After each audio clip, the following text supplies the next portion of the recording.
Hi, I'm Karan Thapar. Over the last few years, I hope you've been watching my program, The Interview on the Wire. During that period, I've interviewed doctors, politicians, businessmen, scientists, authors, and even the occasional Nobel laureate. For me, it's been exciting. I hope it's been enjoyable for you. But these, as you know, are tough times, and if this program is going to remain bold, independent, and sometimes even defiant, then I think we need your support. At the end of the day, it's a truism, but editorial independence is best defended by the viewers. So if you would like this program to remain the way it is, forthright, outspoken, and interesting, then would you consider supporting us? All you have to do is to click on the description at the bottom. But more than anything else, I hope you will continue to watch the interview. Your viewership means an awful lot to me.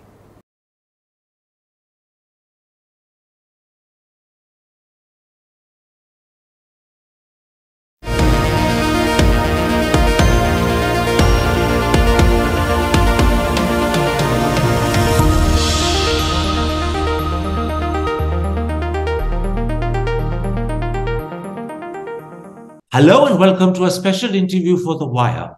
How serious and worrying is the situation in Punjab, and are we witnessing the resurgence of the Khalistan sentiment?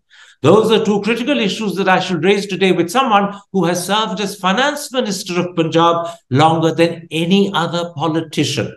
He served for 9 years, first under Prakash Singh Badal and then under Captain Amarinder Singh. And now he's a leading member of the Bharatiya Janata Party, Manpreet Singh Badal. Mr. Badal, let's start with Amritpal Singh. How concerning is it that for 6 days the police have been searching for him right through Punjab and simply can't find him? Not only has he successfully eluded them, but the truth is the police have probably no idea where he is. How much of a concern is this? Well, Karan, first of all, thank you for inviting me for this interview. It's a pleasure and a privilege. I was reading in the press today, in the print media, someone called Dr. Pramod.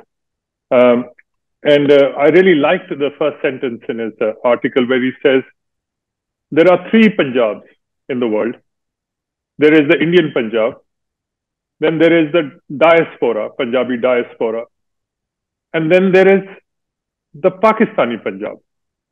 So, as far as the Indian Punjab is concerned, Amritpal Singh and people like him, they are fringe elements, numbering maybe hundreds, at most maybe 1,000. The ordinary people, Karan, in Punjab, they want to get on with their daily lives. And the issues concerning Punjab are, of course, bread and butter, jobs, development, good governance, the second agricultural revolution. I'll come to the issues in a moment's time. Let's keep our focus on Amritpal first. I'll come to issues later. When you say that he's a fringe element, with maybe 100, at most 1,000 people supporting him, are you therefore also saying that the fact that for 6 days he's eluded the police, they haven't been able to catch him, and no one really knows where he is not a matter of concern? Well, it's a matter of concern, but not the kind it's been splashed in the media in Delhi. I don't think people in Punjab would actually be taking a second look at an incident like this. Of course, I must add that in the last 1 year, there has been a total capitulation of the state administration, whether it was the killing of Sidhu Moosewala about 10 months back, whether rise of gangsters and this Amritpal and all. So it's a sort of a minor security failure. But nothing, if you're trying to draw the parallels between what happened in Punjab in the 80s and today, I think it's a completely different picture. There's a new generation. That's a very interesting viewpoint, and I'm very keen to hear it, because what you're saying is that it's a minor security failure, And the emphasis is on the word minor. And secondly, it's not a matter of concern the way the media in Delhi is splashing it across the front pages. In contrast to what you're saying, I want to quote to you what the Punjab and Haryana High Court said on Tuesday. Justice Shekhawat, on that occasion, asked of the government, the Punjab government, you have 80,000 cops, he said. How did Amritpal Singh escape? How did he manage to flee despite your having all the information about him and such a heavy deployment of troops? And what Justice Shekhawat was doing was to allege police incompetence, if not governmental incompetence as well. And he specifically spoke also of intelligence failure. So when you say this is a minority, minor security failure, and that the Delhi media is exaggerating, you're also suggesting that you don't agree with Justice Shekhawat. No, I completely agree with Justice Shekhawat to the extent that the police may have bungled it up. There is obviously police is not motivated to the extent what Punjab police was motivated in the 80s and early 90s. It's not the same police force which used to be sent to Jammu and Kashmir in the 60s and the 50s to take care of law and order situation. So there is a sense of demotivation in the police. But to actually just the fact that they have not been able to, catch up with him, to term it as some kind of a major catastrophe for Punjab, I don't quite agree with it. Karan, it saddens me. Today, incidentally, happens to be the 23rd of March, which is the Martyrdom Day, or the day one of the greatest revolutionaries of the Indian independence movement, Shahid Azam Bhagat Singh, was hanged. And instead of renewing up pledges to work for the betterment of India and to actually realize the dreams of the freedom fighters, we are discussing people like Amritpal, who are actually speaking against the Indian state.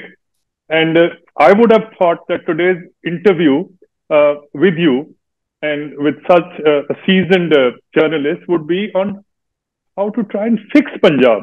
I'll come to that later. But at the moment, I'm focusing on Amritpal Singh because he's in the news. And I want to clarify what you said, because I think what you said is a different viewpoint to any that I've heard, which is why I think it's an important viewpoint. If I understood you, you're saying two things. One, the police may have bungled. The accusation made by Justice Shekhawat of intelligence failure may be correct. But nonetheless, this is not a catastrophe for the people of Punjab. It remains, in your eyes, a minor security failure. And you also believe that the way the media is splashing it on the front pages is both exaggerated and unjustified. So the police may have bungled, but it still remains a minor security failure and the media is exaggerating it. You're saying both things, aren't you? Gee, that's correct. Okay. Then against that background, let's focus a bit on Amritpal Singh and how people in Punjab are viewing him. Because at the end of the day, how they view him will determine what impact he has. And you understand Punjab, and in particular Sikh sentiment, better than anyone. In the eyes of Punjabis and Sikhs, has Amritpal Singh in the last 6 days become a hero because he's successfully evaded and eluded the police and indeed made a mockery of their efforts to catch him? Or does he come across as scared, as lacking in strength, as perhaps unheroic, because he's on the run and he's a fugitive from justice? Which of the two is the way the people of Punjab view him? Well, to be a rebel, Karan, is quintessential Punjabi. But to be a rebel, then you have to draw the line and take a stand. He should not have run away. He should have faced up to the accusations by the police or the administration and answered them in public. And again, Karan, rather than, I would again request you, rather than focus on Amritpal, let's try and focus on How do we fix Punjab? So What that's a creates different people issue. like Give me, Amritpal? Mr. Badal, that's a different issue. One day I will come to that. But at the moment, I invited you to talk about Amritpal and you agreed. Let's stick to Amritpal for a while. And you're making another very important point. You're saying to be a rebel is quintessentially Punjabi, but you add rebels take a stand, they don't run away. So by running away, by fleeing, he's actually lowered himself in the eyes of Punjabis and of Sikhs. Indeed, he has. What about criticisms made about the way the police have handled him and his supporters from the time of the Ajnala incident, which was also exactly a month ago on the 23rd of February? At the time, some people say the Punjab police showed weakness because they failed to take firm action. Others say that because Amritpal supporters were using the Guru Granth Sahib as a sort of protective shield, they were wise to be restrained because had they acted at the time, they could have created an inflammatory situation. What's your feeling? Were they wise to be restrained, or should they have acted toughly and perhaps nipped the matter in the bud? Karan, I would not like to delve in these administrative issues, whether the Amritpal supporters should have been stopped at point A or point B, or till they took over the police station. But having the fact that they took over the police station, there is एक सरकार का जलाल होता है. There's the majesty of the law, and in any civilized society, the sovereign writ of the government must run, and so this incident should not have happened. Government should have not capitulated. And the way he was talking inside the police station with the police officers of Punjab, it was almost as if he is the senior superintendent of police, and the policemen were looking as, they were the people who had to answer him. But I really don't want to, get into these administrative lapses. They account for nothing. As long as the basic bedrock of any civilized society is that the rule of law must prevail. Otherwise, what separates India or Punjab from, say, one of those banana republics, which we read about in the press? And what you're saying, but you're saying it very politely and delicately, that at Ajnala on the 23rd of February, the majesty of the law, the rule of law, the dominance of the state crumbled because the police did not act. That's correct. Ji. Let me then come to that wider issue I want to discuss with you. Many people looking at Amritpal and looking at the nature of support he has, which possibly could also be exaggerated, but many people begin to fear that there is a resurgence of Khalistani sentiment taking place in Punjab. Is that, in your eyes, a correct interpretation, or is it an exaggerated one? Karan, Punjab has always paid the price of being a frontline Indian state, especially after 1971, in what the Pakistanis call Sakut-e Dhaka, the fall of Dhaka. And after the fall of Dhaka, it became state policy.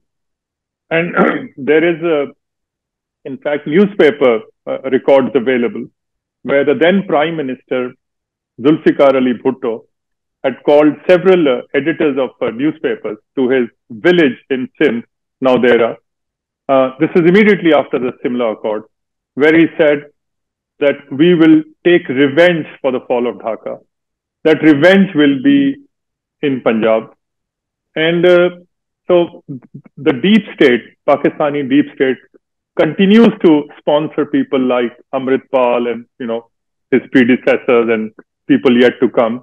So you believe that at the moment, Amritpal is a proxy for what you call the deep state of Pakistan in the ISI. In other words, you believe, and I think you wrote about this in the Indian Express yesterday, you believe that what Bhutto attempted in the 70s as revenge for Dhaka is being once again tried by the Pakistanis, and Amritpal is their proxy. Amritpal is the face of their strategy. Is that your one, belief? one of the proxies?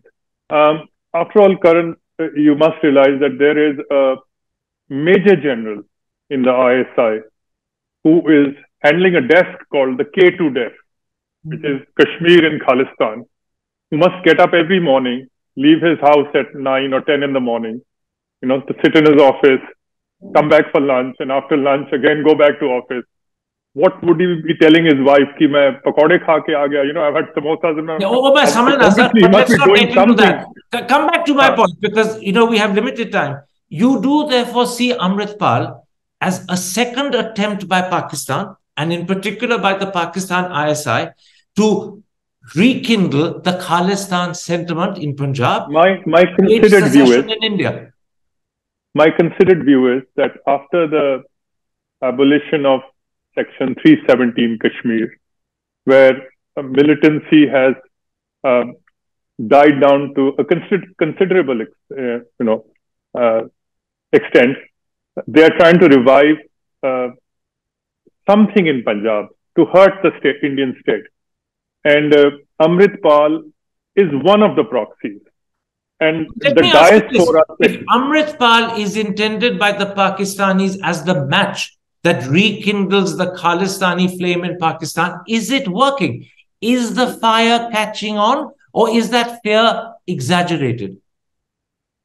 Totally exaggerated. And as I said, in the Indian Punjab, this slogan for Khalistan has no takers. It was deeply embarrassing to see the Indian flag being lowered in our high commissions in Canada and America and England. This is the very flag which the soldiers from Punjab, and the largest number of soldiers in India per capita come from Punjab. They take their oath of allegiance to. We've defended this flag. And in the same Darbar Sahib, Karan, if you've been to the Darbar Sahib, all around the Darbar Sahib, there are plaques put up by Indian Army troops going into battle and coming back from battle. Absolutely, sir. As the son of a Punjabi army officer, I endorse what you're saying and understand what you're saying. But I want to still come back to my issue, because I think that's critical. You believe that the Pakistanis are using Amritpal to rekindle the Khalistani sentiment in India, but you also believe that match is not setting the fire alight. Let me ask you a different question about Amritpal. How credible is he as the face of a renewed Khalistani movement? I know these days he presents himself as the successor of Jarnail Singh Bhindranwale. He dresses like him. He even tries to look like him. But on the other hand, till August, when Amritpal returned to India from Dubai, he was a very different person. He had cropped his beard, cut his hair, and he looked very different. More importantly, this man is a mechanical engineer by training, not a religious scholar. So no matter how hard Pakistan tries to use him, can Amritpal work in the eyes of Sikhs in Punjab as a messenger of their faith and religion? Can he be perceived in Sikh eyes as the embodiment of their faith? Karan, the bottom line, to the whole, whatever questions you're asking, in the last 30 years, since the starting of the new political process in Punjab in the early 90s, the radical or the fringe elements in Punjab have not been able to send a single MLA in the Punjab Assembly. We have 117 MLAs. Not one radical has ever been elected. What more can I say about this? The test to popularity is that if you can send some representatives. Forgive me, I've forgotten the gentleman's name, and that's a rather embarrassing thing for me. But the gentleman who won the present Chief Minister's Lok Sabha seat was once considered very radical and also once considered militant. I think Mr. Simranjeet Singh Mann, you're talking Absolutely. about, he won on a negative vote against the Aam Aadmi Party, who had swept the elections. They had swept the Lok Sabha, if you count all the 9 assembly segments, and if I'm not mistaken, by almost 5 lakh votes. So you're within 3 months. So that So you it's really more do a believe. reflection. So you It's really more on a believe that reflection. this It's more of a reflection on the Aam Aadmi Party rather than. But the point I'm asking you is this: you really do believe that the sentiment of Khalistan is not fanning and not flaming. The belief that in fact it's being growing is a mistaken belief. This is a misperception of Punjab. You believe that? It's totally mistaken, Karan. And for people like me, it's deeply embarrassing to even be questioned on these kind of, on this topic, and to even suggest that Punjab, India is the eternal homeland of the Sikhs. It's blasphemous to even suggest or think that we can be separated from India. India in its current state would not exist the way it exists but for the sacrifices of the Sikhs and Punjabis. Without any doubt. But I am very happy that you're giving me this contrarian viewpoint, because many others have begun to argue that in fact there is a Khalistani sentiment that is resurging and that Amritpal is the face of it. And you said two very important things. I'm just repeating them for the audience. First, this belief that the Khalistan sentiment is reviving is mistaken, it's wrong. And secondly, you also accept that Manpreet Singh cannot be a credible face for that sentiment to revive. Let me then ask you something else.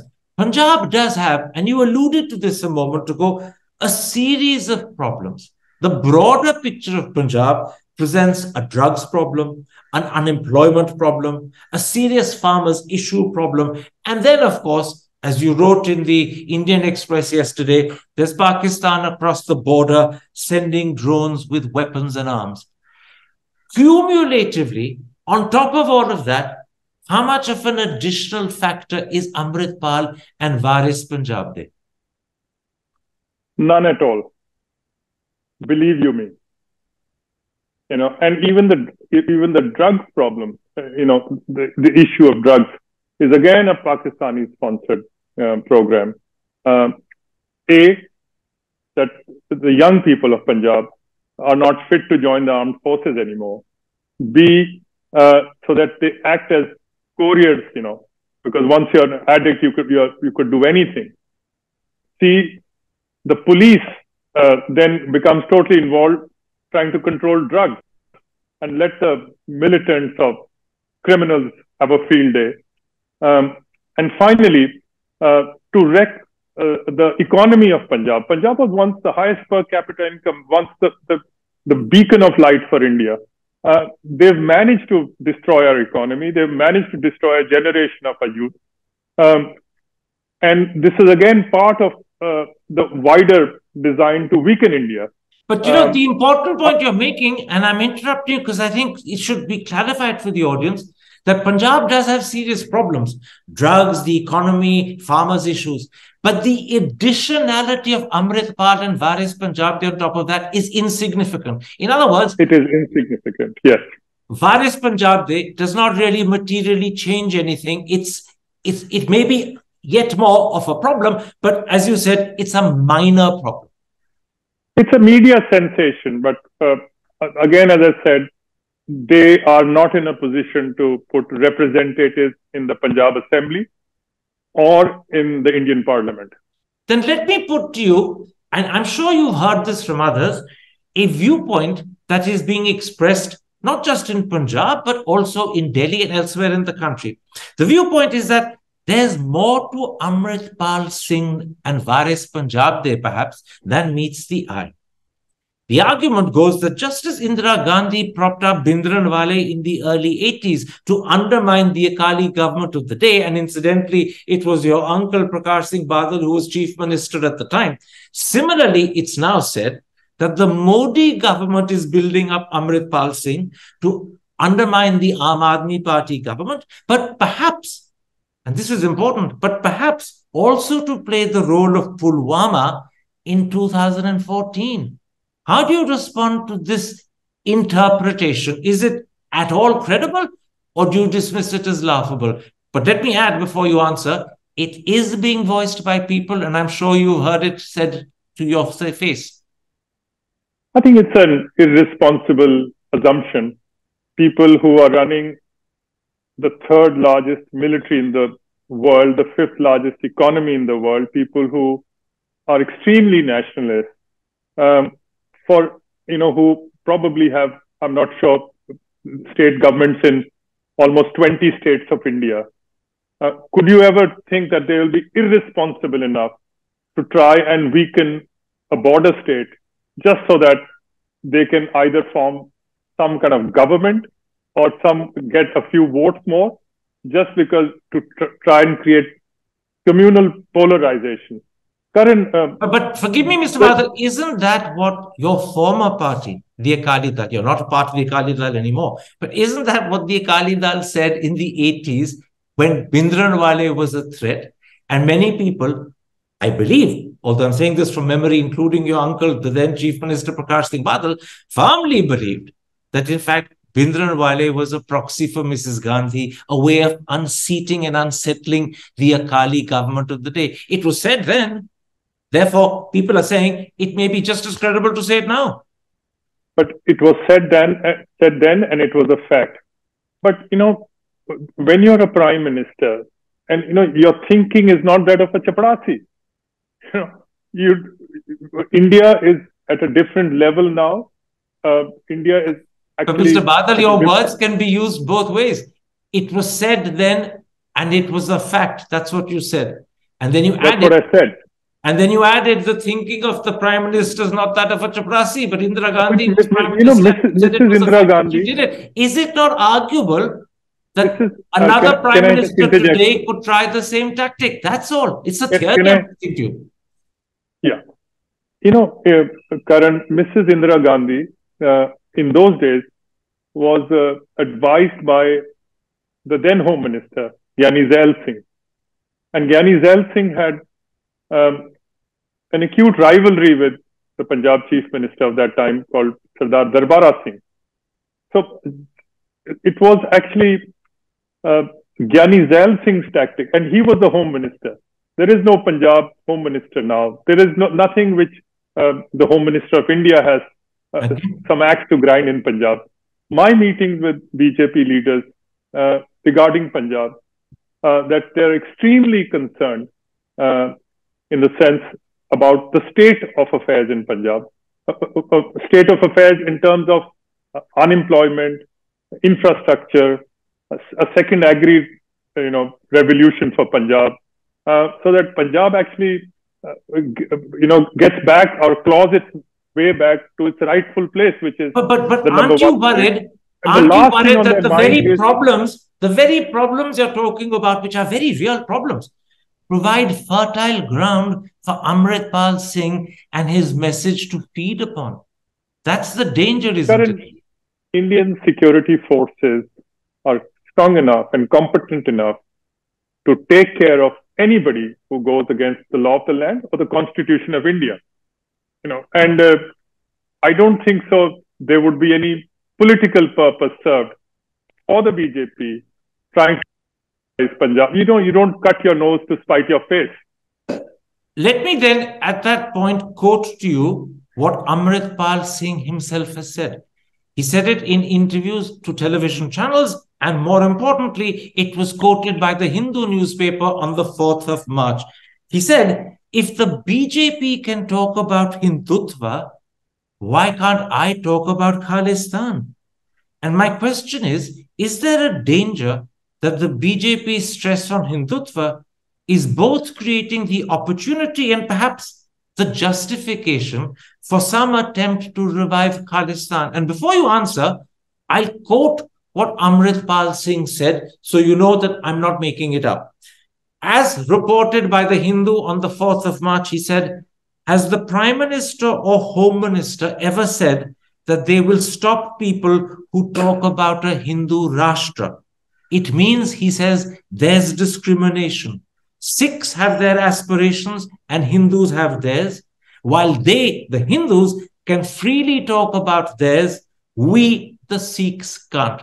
What he's saying is that if Hindutva is okay for the central government and several BJP state governments, why can't I talk about Khalistan? How do you respond to that? Amritpal is no Lenin or a Stalin, that, we have to respond to, Karan, you have to have a sense of history to be able to have a sense of destiny. Punjab has played a unique role in the history of the Indian subcontinent, a role which is completely disproportionate to our size and population. Over the centuries, we have had the privilege of guarding India's fine and ancient civilization. We have sent millions and millions of our sons, in the face of great danger to defend this civilization. And, all we have ever asked in return is enough land to bury those sons who did not come back alive. We have fought the Greeks, we have fought the Bactrians, we have fought the Scythians, the Persians, the Arabs, the Mongols, the Turks, the British. So, when you say the British, aspirations, I don't mean to quarrel, but I think it's worth pointing out that when you say the British, you fought with the British against what the British called the mutineers of 1857 and helped put down the mutiny. But then loyalty, the value of great admiration in an army. I'm not criticizing you. I'm just pointing it out. No, that is a subject we discuss another day, the 1857 revolt. But all I'm trying to say is that you have to have a sense of history to be able to get a sense of destiny. So if somebody gets up one day to talk about that, why can't we talk about, and especially on the 23rd of March, when Shahid-e-Azam, all of 23 years old, was hanged. But what about the point? But what about the point I made that Amritpal Singh is trying to claim that if the government in Delhi or BJP governments in the states can stand for and champion Hindutva, why can't I talk about Khalistan? That's the point he's making. I'm asking you to refute it for me. Well, I think, Karan, your cook would say something. Would you try and, then start, an argument with somebody who has no standing in society, who has no support, as an argument? And will the Indian state start replying to everybody and anybody who says something? What I'm saying is, again, to your viewers, look at the track record of Punjab. Since 1947, Karan, you're a general's son. I'm not talking pre-47, I'm talking post-47. Every battle fought by the Indian Army, you're given Paramveer, Mahavir, Veer. Punjab is the highest decorated state of India. And the second state after Punjab is Uttarakhand, which is not even 50% of the medals in gallantry. So why would someone force, people, how can we go against what our ancestors, whether in the shape of Bhagat Singh Ji, Lala Lajpat Rai, Udham Singh, Madan Lal Dhingra, look at all the soldiers who have given their lives for this. So why would we want, a guy like Amritpal to mar that track record of Punjab? So you're saying to me, we have far better things to do. So you're saying to me, against the background of Punjab's history, an enormous contribution to India, A, Amritpal is insignificant, and B, he cannot change the destiny of Punjab, which you said is with India forever. In other words, you're ending by saying Amritpal is, as you said earlier, a minor security failure, an insignificant factor. He will not change the thinking of the Punjabis and of the Sikh people in particular. That's what you're saying. I think you've summed it up correctly. And if I can add just one more, in the 62 war with China, government of India was short of money. So they asked for donations in gold and in rupees. So whatever was collected from Punjab, I think we collected almost 300 kilos of gold. 3 quintals of gold was collected. Of course, Punjab was then Haryana and Himachal as well. And the rest of India was 5 kilos. Whatever was collected, money was collected from the rest of India. Punjab outdid it by a factor of 10. And Karan, the last thing, 30% of all government employees in Punjab in the 62 war, they resigned from their government jobs, whether they were clerks or peons or drivers or constables. to join the Indian Army. There was an emergency commission which was given to young people. There was no one left to run the civilian government. And the point you're making is it's the same Punjab today, and Amritpal Singh has not made any difference and cannot make any difference, which is why you say he is insignificant. The same blood runs in the veins of every Punjabi. The blood which was running in 62, 65, 71. I can just show you that. And, you know, Punjab has always produced in its sons and daughters these qualities of courage, sacrifice, hard work, and sacrificing everything from India. And these are qualities, Karan, which, you know, you can't buy from the bazaars of Hindustan. They actually come with the grace of God. We see in Punjab, you know, that we've contributed to the development of India. There are some blank pages left. We hope to become worthy of filling those blank pages and taking India forward. Mr. Badal, I thank you for this very different interpretation and analysis of Amritpal Singh as well as Waris Punjab. And I'm simply repeating what I think are the important points you said so they linger in the memory of the audience after I've thanked you and said bye-bye. It is only a minor security failure. It is not a matter of concern in the way the press is building it up on front pages. Amritpal Singh's impact on Punjab is insignificant and Khalistani sentiment is not reviving. I thank you for this view because it is a good corrective to the view that we've had from other people. Thank you very much indeed for speaking to me. Thank you very much, sir. Thank you very much. Hi, I'm Karan Thapar. Over the last few years, I hope you've been watching my program, The Interview on the Wire. During that period, I've interviewed doctors, politicians, businessmen, scientists, authors, and even the occasional Nobel laureate. For me, it's been exciting. I hope it's been enjoyable for you. But these, as you know, are tough times, and if this program is going to remain bold, independent, and sometimes even defiant, then I think we need your support. At the end of the day, it's a truism, but editorial independence is best defended by the viewers. So if you would like this program to remain the way it is, forthright, outspoken, and interesting, then would you consider supporting us? All you have to do is to click on the description at the bottom. But more than anything else, I hope you will continue to watch The Interview. Your viewership means an awful lot to me.